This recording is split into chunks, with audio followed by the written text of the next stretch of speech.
Hi అండి. ఈరోజు మనం ఇడ్లీలోకి పుదీనాకు పచ్చడి చేసుకుందాం.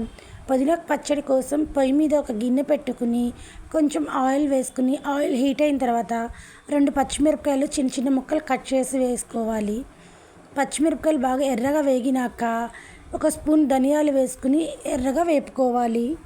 ధనియాలు వేగినాక ఒక టమాటా కట్ చేసుకుని అది కూడా వేసుకుని బాగా మగ్గనివ్వాలి.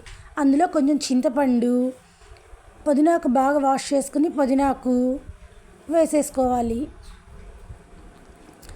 బాగా మగ్గినాక మూత పెట్టేసి ఒక 10 నిమిషాలు మగ్గనిద్దాము. పుదీనాకు బాగా మగ్గిపోయిందండి. చల్లారనిచ్చి ఒక మిక్సీ బౌల్లోకి తీసుకుని అందులోకి కొంచెం సాల్ట్, కొంచెం జీలకర్ర, 2 చిన్నుల్లిపాయలు, కొంచెం వాటర్ పోసుకుని మెత్తగా పేస్ట్ లాగా చేసుకోవాలి. అంతేనండి, పుదీనా పచ్చడి రెడీ.